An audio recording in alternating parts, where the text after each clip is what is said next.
You know, when you go to a play at a theater, you get all involved with the actors that are out on the stage, and you kind of get engrossed in the story, and you're moving along and listening, and you get caught up in it. And unless you're thinking about it, you're totally unaware of all the other people that are behind the curtain and off stage and in the back that you never see. But without them, what you're watching on the stage wouldn't be taking place either. They're affecting greatly what's going on out here, but we never really see them. We never really notice them. So, for example, you go to the theater to see the classic Charles Dickens tale of Christmas Carol. And you're sitting out there, and old Ebenezer Scrooge comes walking across the stage, and it's snowing, and there are characters on the stage, and they're having conversations about him, and you're watching him walk across the stage, and you're all caught up in the story. And again, unless you think about it, you aren't even aware that there are people up in a catwalk with boxes of white stuff making it snow, that there are people behind the curtains who are busy putting together everything for the next scene. There are people off stage who are directing the actors where to walk and come on and go off. There are people who are adjusting the lights, who are adjusting the volume. Somebody's wearing a headset, directing the whole thing. And then, you hear the music, but you don't even think about the orchestra that is down out of sight in the orchestra pit, because you're so caught up in the story that you don't even realize all this other stuff that's going on just out of sight, just off stage. Now, the message this morning is admittedly a strange Advent message. I'm going to tell you up front. This was kind of weird. It kind of seems like it's been filtered through Tim Burton or maybe Tolkien, because it has a dragon. Not often would you go to church and hear the biblical Christmas story with a dragon, all right? So that makes this one really cool, I think. What if in life, what we call reality is just what's happening on the stage? It's the world events that we see, it's the things we know, it's our lives, it's what's going on around us, and it's all on the stage. But what if there's stuff going on behind the curtain that we never see, that we never think about, that affects what's going on out here on the stage? And there are, we just get so caught up in what's out here that we don't even think about, well, what if there's something else at play? What if there's other things that are going on that we can't always see or wrap our heads around? Because I believe that God is at work in our world. I believe that God is at work in our lives.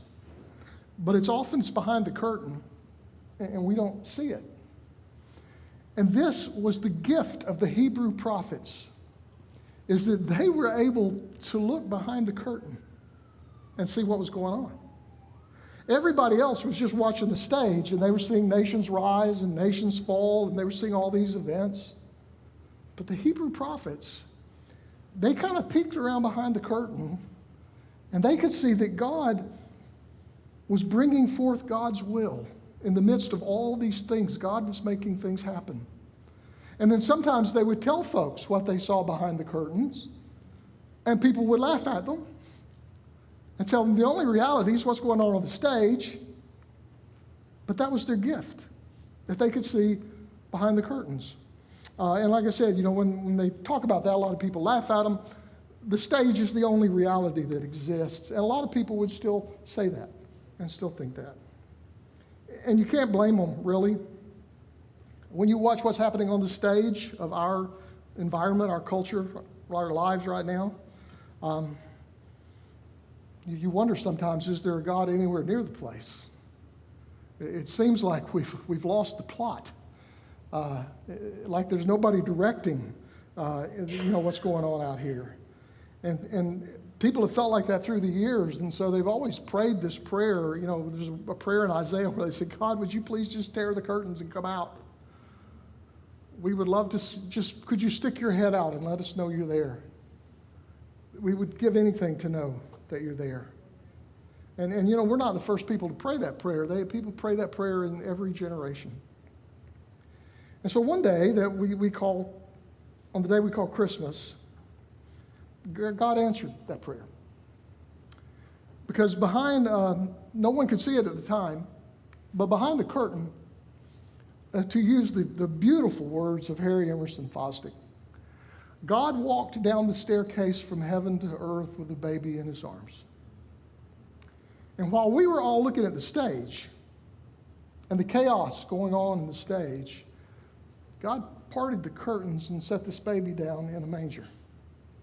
And we didn't even notice because we're so caught up in all the stuff going on the stage.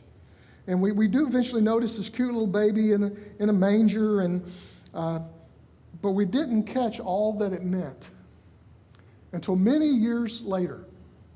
This guy named John, he was allowed to peek behind the curtain and see what was happening. And so he tells us about it in the book of Revelation.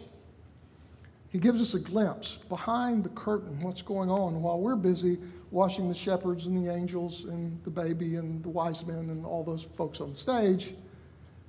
He gets a peek at what's going on behind the curtain. So before I read this, it is really important to understand the book of Revelation is not to be taken literally. It is full of metaphor and image. It's illustration because it attempts to explain something that is just inexplainable, unexplainable. And so that's why we have all these weird images and views. So do not take them literally. Take them as metaphor and as parable. And if we do that, then we start to kind of get an idea of what's going on. And so John kind of walks over and he parts the curtain for us. He parts it at Revelation chapter 12. And he invites us to look behind the curtain and see what's going on. While out here on the stage, there's a manger and Mary and Joseph and a baby and all that's going on. But John says, here, take a look. And so we peek behind the curtain, and this is what we see. This is Revelation chapter 12. A great sign appeared in the heaven. A woman clothed with the sun, with the moon under her feet, a crown of 12 stars on her head. She was pregnant, and she cried out in pain as she was about to give birth. There are all kinds of, again, interpretations. Who is this woman? Because she has 12 stars in her crown, a lot of people say, well, she's Israel. It's a symbol of Israel.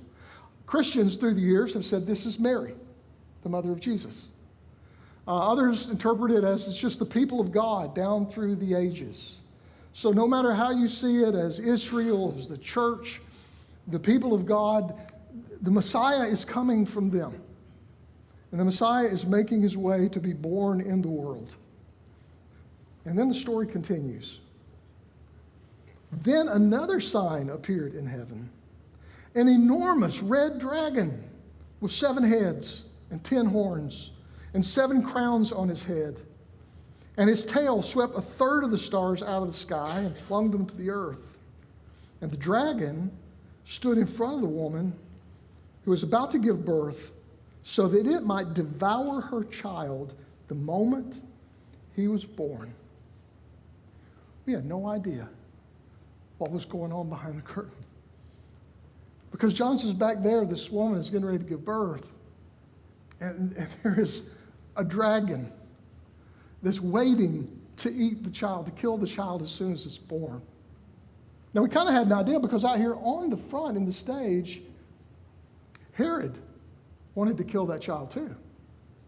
And Herod was waiting to fulfill that role out here on the stage that we could see. But he missed it. And after he found out that he had been eluded, that this child had been born and had gotten away, he was so angry that he went and he had all of the male children from 2 years down in Bethlehem, that area, he had them killed. We don't ever talk about that at Christmas, but it's in the Christmas story. There it is. It's evil, violence, murder. That's a part of the story. And out here on the stage, we hear Rachel weeping for her children, and behind the curtain is a dragon waiting to devour this child as soon as it's born. And so the dragon laughs and he licks his teeth. And in this chapter, we're told the dragon is a symbol for Satan or the devil, or we may understand him as the evil that in our world. And like I said, he's known as the accuser. He's known as the deceiver. He is really not a dragon. Doesn't look like a dragon.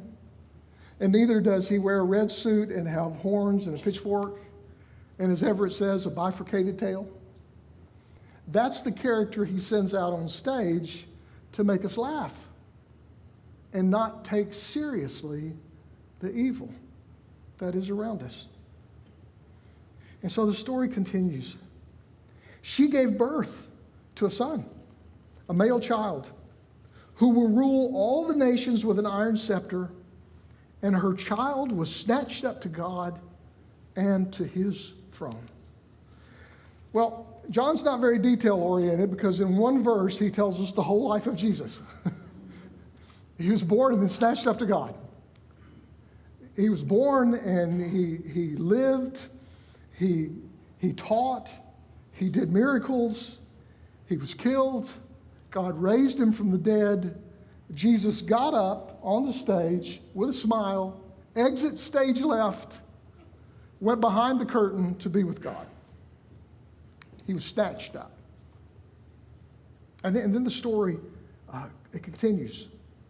Then a war broke out in heaven. Michael and his angels fought against the dragon, and the dragon and his angels fought back, but he was not strong enough, and they lost their place in heaven. And the great dragon was hurled down, that ancient serpent called the devil or Satan, who leads the whole world astray. He was hurled to the earth, and his angels with him. We didn't know it. But while we were watching on stage, we were watching this baby grow up. And we were amazed at his teaching. We were thrilled with his miracles. We wept at his death. We were dumbfounded at his resurrection. And all that was going out on the stage. But backstage, there was a war going on. We didn't even know it. We didn't see it. It's interesting, Jesus appears to be the only one on stage who can see behind the curtain. He's sort of like Neo in the last Matrix, who can see the real world, not the computer-generated one. Because Luke tells us in chapter 10 of his gospel, Jesus sent out 72 disciples, and he told them to go out and tell people the good news. And they had the power to heal and do all kinds of things. And they came back, and they were amped because their mission had been so successful, and so many people had understood God's love, and they were so excited. And Jesus said to them, this is in Luke chapter 10, verse 18. Jesus said, I saw Satan fall like lightning from heaven behind the curtain. Jesus saw it. Nobody else saw it. And for a brief moment, the curtains are opened and the dragon's thrown out on the stage, and he very quickly hides in plain sight. And then in verse 17, then the dragon was enraged at the woman, and he went off to wage war against the rest of her offspring, those who keep God's commands and hold fast to their testimony about Jesus.